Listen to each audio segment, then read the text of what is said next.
नमस्कार फ्रेंड्स, मेरा नाम बबलू वर्मा, पेपर हैकर में आपका स्वागत है। और फ्रेंड्स, यहाँ पर हम देख रहे थे बीए फोर्थ सेमेस्टर, जिसमें हम पढ़ रहे थे इकोनॉमिक्स मतलब अर्थशास्त्र। और अर्थशास्त्र में हम पहुँच चुके हैं यूनिट नंबर जो अपनी कौन सी है, यूनिट नंबर 8 तक हम पहुँच चुके हैं। यूनिट नंबर 8 का ये पार्ट नंबर कौन सा होगा, तो पार्ट नंबर अपना सेकंड हो जाएगा। ठीक है। और फ्रेंड्स, यहाँ से जो यूनिट नंबर 8 है, इसमें से आपको मैं कह रहा हूँ 15 से 20 क्वेश्चन सेम देखने को मिलने वाले हैं। तो ये जो आपका यूनिट नंबर 8 है, ये बहुत इंपॉर्टेंट है आपके लिए। ठीक है। आपके 900 क्वेश्चन के करीब में इस बुक में है। ठीक है, 900 ये नोट्स है एक प्रकार से, तो 900 क्वेश्चन है इसमें। ठीक है, 900 क्वेश्चन में से आपको 100 क्वेश्चन देखने को मिलने वाले, प्रत्येक 9 क्वेश्चन में से एक क्वेश्चन मतलब आपके लिए बहुत इंपॉर्टेंट हो जाता है एक तरफ से पढ़ना। तो आप लोग क्या करेंगे, सारी की सारी वीडियो को वॉच करेंगे। तो वीडियो कहाँ मिलेंगी आपको, कि पीडीएफ चाहिए या फिर ऐप नोट्स चाहिए या फिर आपको प्लेलिस्ट की लिंक चाहिए, सारे के सारे आपको मिलेंगे हमारी साइट paperhacker.in। कहीं जाना आपको नहीं पड़ेगा। ठीक है, कहीं ढूंढना आपको नहीं पड़ेगा प्लेलिस्ट में, आपको वहीं पर सिंपल मिल जाएगा। अब करते हैं स्टार्ट अपने क्वेश्चनों के लिए। पहला क्वेश्चन आपके सामने है, वर्तमान समय में आकर मतलब आयकर को है, आयकर कहेंगे इसके लिए। ठीक है, वर्तमान में आयकर या फिर गैर कर साधनों का महत्व कैसा हो रहा है, तो आप कहोगे बढ़ रहा है। वर्तमान में जो आयकर का महत्व है वो क्या बढ़ रहा है, आप कहोगे बढ़ रहा है आयकर का महत्व। अगले, आयकर कौन लगाती है, आप कहोगे केंद्र सरकार। कौन सा कर केंद्र सरकार वसूल करती है, तो बताओ केंद्र सरकार वसूल कौन सा कर करती है, आप कहोगे आयकर हो गया, धन कर जिसे संपत्ति कर कहते हैं, उपहार कर हो गया, और एक आपको और याद रखना है जो हो जाएगा आपका निगम कर। कौन सा, निगम कर, जो कंपनी पर लगाया जाता है। ये सारे के सारे केंद्र लगाती है और प्रत्यक्ष कर होते हैं। तो आंसर क्या हो जाएगा, उपयुक्त सभी। ठीक है। अगला है, क्रय विक्रय की वस्तुओं पर कर लगाने का अधिकार है। जो क्रय विक्रय की वस्तुएं हैं उन पर कर लगाने का मतलब टैक्स लगाने का अधिकार किसके पास है, तो आपको ये है केंद्र सरकार के, इसके केंद्र सरकार के पास। अगला है, आयकर भारत में आयकर की शुरुआत कब हुई थी, ये वेरी वेरी इंपॉर्टेंट है भाई। भारत में जो आयकर की शुरुआत हुई थी वो कब हुई थी, आप कहोगे 1860 में हुई थी। कब हुई थी, 1860 में आयकर की शुरुआत हुई थी या आयकर की स्थापना हुई थी। वेरी इंपॉर्टेंट क्वेश्चन है। ठीक है भाई, तो आयकर। ठीक है, अगले बात करते हैं। यहां देखा है, वर्तमान में भारत में व्यक्तिगत आयकर की अधिकतम दर कितनी है। अगर वर्तमान में आयकर की दर देखी जाए भारत के अंतर्गत, तो वह कितनी है, तो आप कहोगे वह है 30%। कितनी है, 30% है आयकर की दर। ऐसे याद करो, जीएसटी कितनी है, 5 12 18 28, 28 में 2 और जोड़ दोगे तो ये क्या बन जाएगी, आयकर की दर बन जाएगी। ठीक है, ऐसे आप इसको याद कर सकते हो। अगला है, संघीय वित्तीय व्यवस्था का संबंध किस सरकार से है। जो संघीय वित्त व्यवस्था का संबंध है वो आपका स्थानीय सरकार, राज्य सरकार और केंद्र सरकार। स्थानीय मतलब जो निकाय लगाते हैं उनकी बात कर रहा है, और राज्य मतलब यूटी हो गया और राज्य हो गए, और केंद्र तो केंद्र आपकी हो ही गई। ठीक है, तो ये आपको आराम से याद रखना है, आंसर हो जाएगा उपयुक्त सभी। अगला है, भारत में राज्यों को संघीय वित्तीय सहायता दी जाती है। जो भारत है उसमें राज्यों को जो संघीय वित्तीय सहायता दी जाती है वो किसके थ्रू, तो आपको कि ये जनसंख्या, कर गहाने के प्रयास और राज्य की विशिष्ट समस्याओं के आधार पर दी जाती है। अगला है तुम्हारा, ठीक है, नेक्स्ट क्वेश्चन की बात करते हैं। नेक्स्ट क्वेश्चन हमारा रखा है तुम्हारा, संविधान के किस अनुच्छेद के अंतर्गत वित्त आयोग का गठन किया जाता है। तो ये वेरी वेरी इंपॉर्टेंट आर्टिकल आपका हो जाता है आर्टिकल 280। आर्टिकल 280 में आपको क्या मिलेगा, वित्त आयोग देखने को मिलेगा। कौन मिलेगा, आर्टिकल 280 में, आर्टिकल 280 में आपको क्या मिलेगा, वित्त आयोग देखने को मिल जाता है। ठीक है, 360 में क्या है, तो 360 में आपको मिलेगा वित्तीय आपातकाल। क्या मिलेगा आपको, वित्तीय आपातकाल।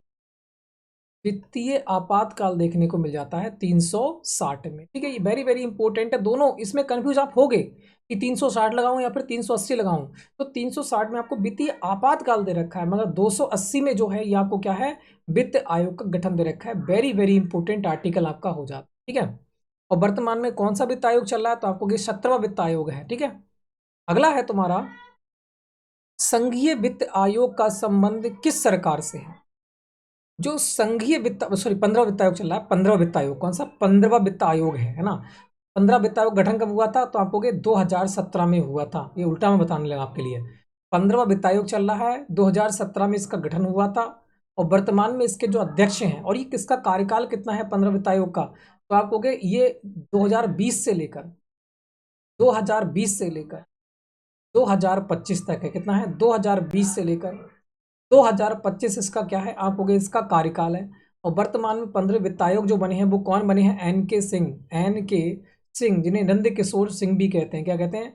नंद किशोर सिंह इनका नाम है, NK सिंह। ठीक है। और पहले कौन थे? तो आप कहोगे KC नियोगी थे। पहले आपसे वित्त आयोग पूछ ले, पहले वित्त आयोग कौन थे, तो सारे देखने को मिलेंगे अगले आपके लिए।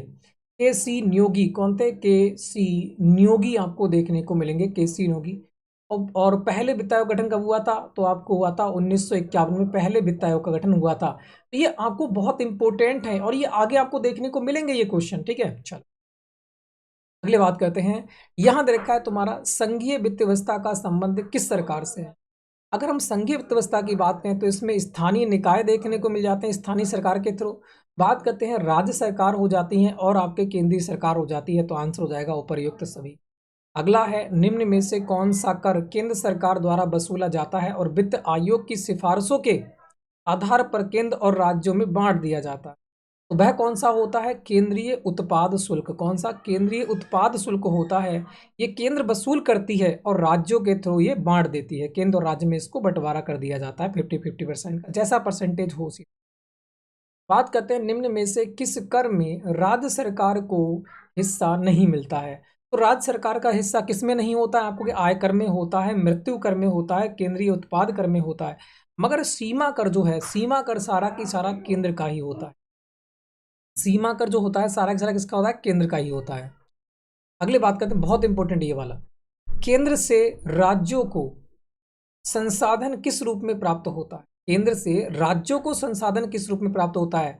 आपको के अनुदान के रूप में भी केंद्र सरकार दे सकती है, ऋण के रूप में भी दे सकती है, और कर राजस्व के विभाजन के रूप में भी केंद्र सरकार राज्य को दे सकती है। तो आंसर हो जाएगा उपयुक्त सभी रूपों में केंद्र सरकार राज्यों के लिए क्या करती है? आपको के करों का बंटवारा करती है। ठीक है, अगली बात करते हैं।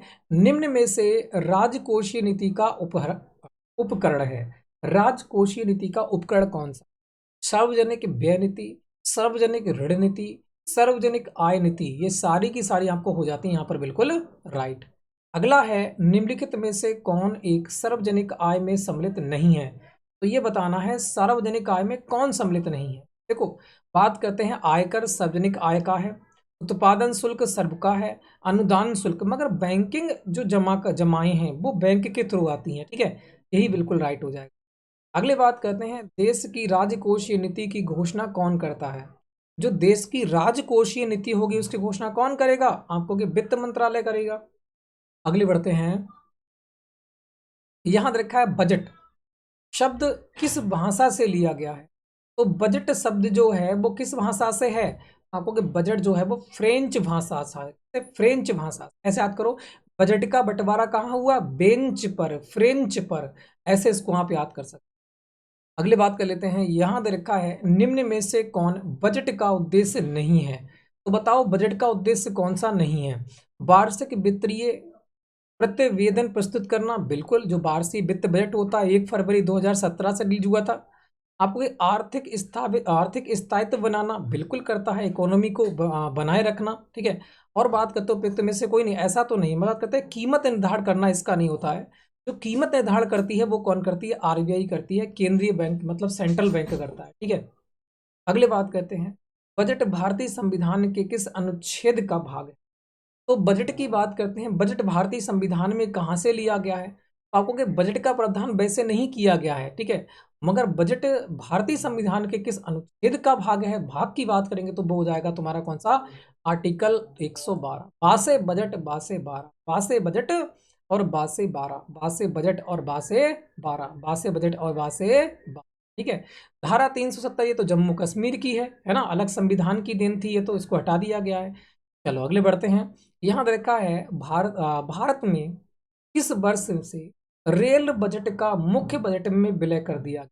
तो मैंने पहले ही बताया रेल बजट का मुख्य बजट में बजट कब किया गया था। आपको 2016 में तो आया था अधिवेशन, और बात करते हैं 2017 में क्या कर दिया गया, आपको कि एक कर दिया। रेल बजट को मुख्य बजट के कहाँ पर कर दिया गया, 1 कर दिया गया।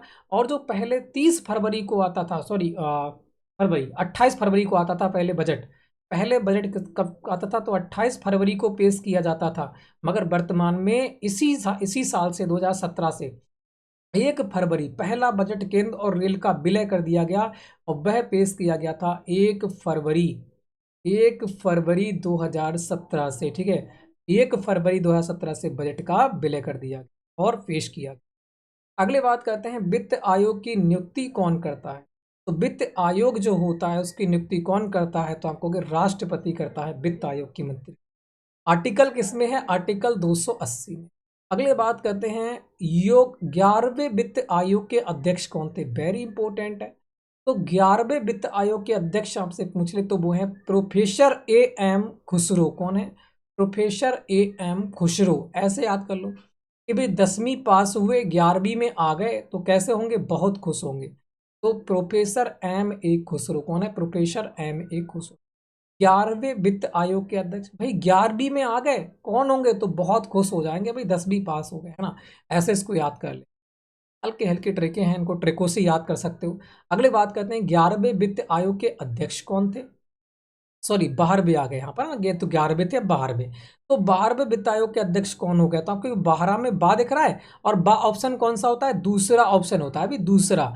तो दूसरे की तरह देखो रा कहाँ पर है, रा यहाँ आ रहा है, तो आपको सी रंगराजन, ऐसे इसको याद कर सकते, कौन से, सी रंगराजन। तो 12वें नंबर के कौन थे, सी रंगराजन। अगले बात करते हैं, 13वें वित्त आयोग का गठन कब हुआ था, क्योंकि वेरी इंपॉर्टेंट है, 13वां 14वां 15वां। तो 13वें वित्त आयोग का गठन जो हुआ था वो हुआ था 2007 में। कब हुआ था, नवंबर 2007 में 13वें वित्त आयोग का गठन हुआ था। नवंबर 2007 में कौन सा हुआ था, 13वें वित्त आयोग का गठन। अब 13वें वित्त आयोग के अध्यक्ष कौन थे, तो 13वें वित्त आयोग के अध्यक्ष कौन थे, तो आपको विजय केलकर थे। कौन थे, विजय केलकर थे 13वें वित्त आयोग के अध्यक्ष। ठीक है, वेरी इंपॉर्टेंट है विजय केलकर। अगले ऐसे याद कर सकते हो, 13वां में 13 3 ऐसा दिख रहा है, तो 3 देखो कहाँ दिख रहा है आपको, यहाँ देखो, ये देखो 3 आकार की तरह जय केलकर में, तो ऐसे भी इसको याद कर सकते हैं। ठीक है, अगले बात करते हैं, 14वें वित्त आयोग का गठन कब हुआ था। तो 14वां वित्त आयोग और 15 वित्त आयोग दो इंपॉर्टेंट है आपके लिए। 13वां इतना इंपॉर्टेंट नहीं है, मगर 13 फिर भी याद रखना है क्योंकि दे रखा है। तो नवंबर 2007। और जो 14 वित्त आयोग हुआ था ये आया था 2013 में। कब हुआ था, 2013 में आया था, वो भी कब, जनवरी 2013। ठीक है, कब आया था, जनवरी 2013 में आया था 14वां वित्त आयोग। ठीक है, बहुत इंपॉर्टेंट है। बात करते हैं 14वें वित्त आयोग की अवधि कितनी थी, तो आपको ये 2015 से लेकर 2020, कौन सी, 2015 से लेकर 2020 इसकी अवधि थी। और आयोग का गठन कब हुआ था, 2013। अगला है 14वें वित्त आयोग के अध्यक्ष कौन है, तो 14वें वित्त आयोग जो है उसके अध्यक्ष हैं तुम्हारे कौन, वाई वी रेड्डी थे। कौन थे, वाई वी रेड्डी। 14वें वित्त आयोग के अध्यक्ष कौन थे, वाई वी रेड्डी। और 15वें वित्त आयोग का गठन कब हुआ, ये वेरी वेरी इंपॉर्टेंट। 15 वित्त आयोग का गठन हुआ था नवंबर 2017, नवंबर 2017 में हुआ था 15वें वित्त आयोग का गठन। 13 का कब हुआ, 7 में। ठीक है, 14 का कब हुआ, 14 का हुआ था तुम्हारा 13 में। 14 का कब हुआ, 13 में। और बात करते हैं 15वें का कब हुआ, नवंबर 2017। कौन सा, नवंबर 2017 में। बात करते हैं 15 वित्त आयोग की सिफारिशें किस अवधि के लिए लागू हुई हैं, तो आपको 2020 से लेकर 2025 के लिए लागू हैं। कौन सी, 2020 से लेकर 2025 के लिए लागू हैं, ये वेरी इंपॉर्टेंट है। और बात करते हैं 14वें की कब थी, 2015 से लेकर 2020 तक लागू हुई थी। और 15वें की हुई हैं 2020 से लेकर 2025। वर्तमान में कौन सा वित्त आयोग चल रहा है, तो ये भी ध्यान रखना है, 15वां वित्त आयोग चल रहा है। इसकी अवधि है 2020 से लेकर 2025 और लागू कब हुआ, नवंबर 2017 में। ठीक है, वेरी इंपॉर्टेंट भी। अगले बढ़ते हैं फिर, यहाँ बात करते हैं वित्त आयोग का कार्यकाल कितना होता है, तो 5 वर्ष का होता है वित्त आयोग का कार्यकाल। अगला है प्रथम वित्त आयोग का गठन कब हुआ था, तो पहले ही बता दिया 1951 में हुआ था प्रथम वित्त आयोग का गठन। कौन थे, तो आपको के सी नियोगी जी थे। तो यहाँ देखा है प्रथम वित्त आयोग के अध्यक्ष कौन थे, तो अभी हमने पढ़ा था के सी नियोगी। कौन थे, के सी नियोगी। खुश हो गए, ये 11वें नंबर के वित्त आयोग हैं, वित्त आयोग के अध्यक्ष हैं। ठीक है, चलो अगले बढ़ते हैं। फिर नेक्स्ट क्वेश्चन तुम्हारा देखा है, भारतीय संविधान की किस अनुसूची में केंद्र राज्यों के मध्य शक्तियों और अधिकारों के विभाजन को दे रखा है, तो वो आपको देखने को मिलेगी 7वीं अनुसूची। कौन सी, सातवीं अनुसूची। चौथी अनुसूची में क्या है आपको कि केंद्र बात करते हैं राज्यसभा में सीटों का आवंटन देखने को मिल जाता है। 11वीं अनुसूची में आपको पंचायती राज्य है और यहाँ पर आपको मिलेंगे नगर पंचायत के बारे में, ठीक है। 12वीं अनुसूची। अगली बात करते हैं भारतीय संविधान की 7वीं अनुसूची में बढ़ते संघ सूची में कितनी विषय हैं ये पूछ रखा है। ये देखो हमारे लिए किसके दे रखे हैं, हमारे लिए दे रखे हैं ये मूल संविधान में। मूल संविधान में कितने थे, तो मूल संविधान में संघ सूची में 57 विषय थे। वर्तमान में 100 विषय हैं। कितने हैं, वर्तमान में 100 विषय हैं संघ सूची के अंतर्गत, ठीक है। वेरी इंपॉर्टेंट अभी संघ सूची, राज्य सूची और संवर्ती सूची होती हैं। एक होती है संघ सूची और एक होती है राज्य सूची और एक होती है संवर्ती। संघ सूची में पहले कितने थे आपको, 97 थे और वर्तमान में कितने हैं, 100 हैं। राज्य सूची में पहले कितने थे, तो आपको राज्य सूची में पहले थे तुम्हारे, वर्तमान में कितने हैं, वर्तमान में है तुम्हारे 62 विषय हैं। और पहले कितने हुआ करते थे, पहले 67 हुआ करते थे, वर्तमान में 62 विषय हैं। और पहले संवर्ती सूची में कितने, 47 विषय थे, वर्तमान में 52 विषय हैं, ठीक है। तो ये सारी बातें आपको याद करना है, क्या है, सारी बातें आपको याद करना है। अगली बात करते हैं, निम्न में से कौन सा कथन संवर्ती सूची का व्याख्या करता है। तो संवर्ती सूची की व्याख्या कौन करता है, तो डायरेक्टली आंसर ही देखेंगे क्योंकि बाकी कंफ्यूज नहीं होना है हमें। केंद्र और राज्य दोनों ही इसमें वर्णित विषयों पर कानून बनाते हैं, बिल्कुल सही है, केंद्र राज्यों के बीच कानून बनता है, मगर मान्य किसका होगा, तो मान्य होगा केवल केंद्रीय कानून का, ठीक है। तो ये बिल्कुल राइट होगा। अगले बढ़ते हैं, नेक्स्ट क्वेश्चन देखा है, संवर्ती सूची में उल्लिखित विषयों का संबंध निम्न से किससे है। तो संवर्ती सूची पर क्या करता है, केंद्र और राज्य दोनों क्या बनाते हैं, कानून बनाते हैं, ठीक है। तो बिल्कुल यहाँ पर क्या हो जाएगा, राइट हो जाएगा ऑप्शन नंबर 7। अगले बात करते हैं, संघ शासित प्रदेश, यूटी की बात कर रहा है यहाँ पर। ये संघ शासित क्षेत्रों का कार्य क्षेत्र भारतीय संविधान की 7वीं अनुसूची की किस सूची में उल्लेखनीय है। तो यहाँ पर यूटी की बात कर रहा है। यूटी क्या होता है, एक राज्य ही तो होता है, बस वो केंद्र शासित प्रदेश होता है, वो केंद्र के अंतर्गत आता है। मगर हम इसे वैसे रखेंगे तो हम यूटी के तहत रखेंगे इसे, और यूटी किस में आएगा, राज्यों में आएगा, तो ये राज्य सूची संबंधित हो जाएगा, ठीक है। अगले बात करते हैं, समाचार पत्रों, क्योंकि यहाँ के भी कौन बनते हैं, यहाँ के गवर्नर बनते हैं और सीएम बनते हैं कहीं कहीं। अगर हम बात करें किसकी, हम बात करें दिल्ली की बात कर ले, पुदुचेरी की बात कर ले, जम्मू कश्मीर की बात करें, तो यहाँ पर सीएम बनेंगे क्योंकि यहाँ पर सभा की सीटें हैं और कहाँ पर भाग लेते हैं, और ये बात करते हैं राष्ट्रपति के बनने में ये भाग लेते हैं। अगले बात करते हैं, समाचार पत्रों, रेडियो, दूरदर्शन पर प्रसारित होने वाले विज्ञापनों पर कर लगाने का अधिकार किसके पास है, तो ये लगाती है संघ, कौन लगाती है, संघ सरकार के पास। अगले बात करते हैं, निम्नलिखित में से किसका संबंध संविधान के 80वें संविधान संशोधन से। तो आप कहोगे संघ सरकार द्वारा प्राप्त कर राजस्व के विभाजन से संबंधित किससे है, वो है संविधान 80वां संविधान संशोधन संबंधित हो जाता है। 73-74 ये आपका देखने को मिलेगा 1972 वाला, ठीक है, जो आपको स्थानीय निकाय वगैरह हो जाते हैं ना, उससे देखने को मिल जाएगा। अगले बात करते हैं, यहाँ देखा है 15वें वित्त आयोग के अध्यक्ष कौन है, तो आपको NK सिंह है, नंदकिशोर सिंह है, ठीक है। अगले बढ़ते हैं, एक बार 15वीं वित्त आयोग को रिपीट कर ले, चलो रिपीट कर लेते हैं। बात करते हैं ये किसका गठन कब हुआ था, तो आपको नवंबर, कब हुआ था, नवंबर 2017 में गठन हुआ। इसकी कार्य अवधि कितनी है, तो आपको 2020 से लेकर 2025 इसकी कार्य अवधि है। और बात करते हैं, कार्य अवधि हो जाती है और इसके अध्यक्ष कौन है, तो अध्यक्ष हो गए तुम्हारे NK सिंह, कौन हो गए, NK सिंह। अगले बात करते हैं, 15वें वित्त आयोग द्वारा केंद्र सरकार को प्राप्त कुल निवल राजस्व का कितने प्रतिशत हिस्सा राज्यों को हस्तांतरित करने का सुझाव दिया गया है। तो राज्यों को हस्तांतरित कितना करेंगे, आपको 41% हस्तांतरित करेंगे टोटल करों का। टोटल करों का कितना, 41% क्या करेंगे, राज्यों को हस्तांतरित करेगा कौन, केंद्र सरकार। अगले बात करते हैं, यहाँ रखा है 15वें वित्त आयोग की सिफारिशों के में केंद्रीय कर राजस्व में राज्यों के व्यक्तिगत हिस्से के निर्धारण के लिए औसत प्रति व्यक्ति आय से दूरी को कितना भारांकन किया गया है, तो आपको वह किया गया है 45%, कितना, 45%। अगर बात करेगा केंद्र राज्य को कितनी देगी, तो आपको 41%, और प्रति व्यक्ति आय का भारांकन कितने करेंगे, तो 45%। वेरी इंपॉर्टेंट है, दोनों के बारे में याद रखना। अगले बात करते हैं, दैविक आपदाओं के लिए संसाधन जुटाने के लिए राष्ट्रीय आपदा राहत कोष को स्थापना किए जाने का सुझाव दिया था? किसने दिया था? तो देखो, दैविक की जब बात करेगा, दासे दैविक और दासे आपको 10 देख लेना है, आराम से आपको याद हो जाएगा, ठीक है।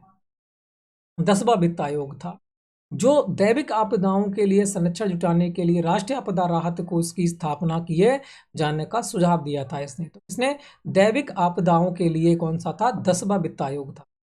अगले बात करते हैं 15वें वित्त आयोग की सिफारिशों के अनुसार 2021-2026 की अवधि में केंद्र से कितनी धनराशि राज्यों को हस्तांतरित की जाएगी? तो आपको 52.41 लाख करोड़, कितनी? 52.41 लाख करोड़ धनराशि किसको की जाएगी? तो आपको केंद्र राज्यों को हस्तांतरित करेगी 2021 से 2026 के बीच में। कितनी? आपको 52.41 लाख करोड़, कितनी? 52.41 लाख करोड़ आवंटित करेगी यूटी और राज्यों के लिए। अगले बात करते हैं, निम्न में से कौन सा राजकोषीय नीति का उद्देश्य नहीं है?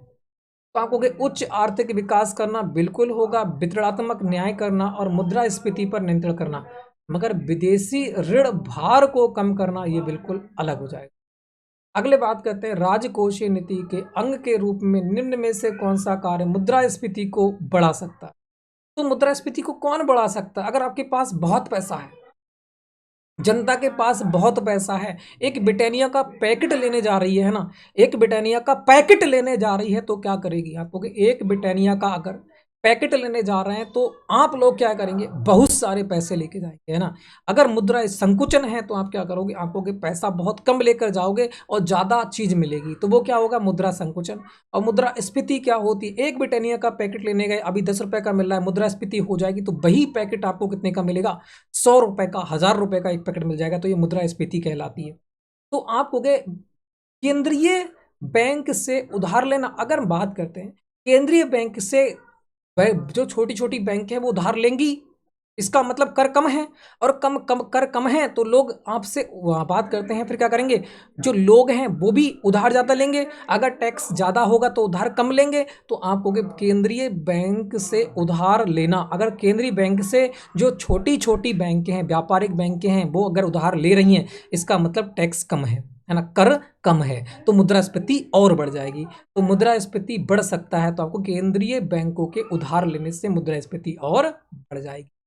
अगली बात करते हैं, यहाँ देखा है समाज में व्यापक आय एवं संपत्ति के वितरण को दूर करने में निम्न में से कौन सी नीति अधिक कारगर हो सकती है? तो आपको जो राजकोषीय नीति है ये सबसे ज्यादा कारगर देखने को मिलेगी। अगले बात करते हैं, करों की दर में कमी लाने में निम्न में से कौन सा प्रभाव अधिक व्यापक होता है? तो आपको मुद्रास्फीति की रोकथाम और बचत को बढ़ावा देना, दोनों बिल्कुल राइट हो जाएंगे। अगले बात करते हैं, निम्न में से कौन सा बजट घाटे को निरूपित करता है? तो कुल वार्षिक आय और कुल वार्षिक व्यय का अगर अंतर ज्यादा है तो क्या हो जाएगा? आपको बजट घाटे को निरूपित करेगा। अगले बात करते हैं, भारत सरकार को देयताओं में वृद्धि को माना जाता है।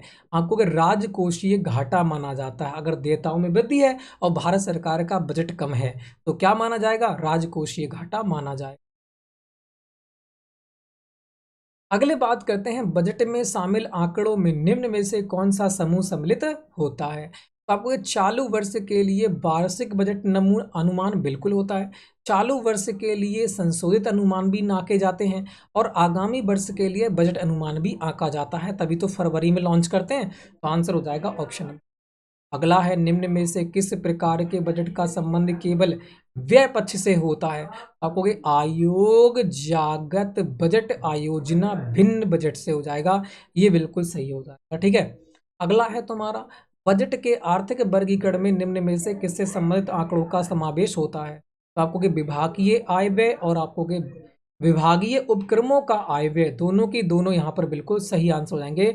तो ये जो आपकी आज की वीडियो थी ये बहुत इंपॉर्टेंट है आपके लिए। ये वीडियो आपको बहुत अच्छे प्रकार से पढ़ना पड़ेगी क्योंकि इतनी इंपॉर्टेंट है। अगर आप कंपटीशन में भी बैठोगे तो पहले से तो पहली वीडियो में से आएगा और बाकी लास्ट वीडियो में से देखने को मिलेगा। बीच वाली वीडियो तो एक प्रकार से समझने के लिए है, कहीं कहीं आपको हेल्प करेगी कंपटीशन एग्जाम में बोली, मगर पढ़ना सभी है, अच्छे प्रकार से पढ़ना है। मगर लास्ट वाली यूनिट जो 8 है वो आपको रामबाण सिद्ध होगी आपके एग्जाम के लिए।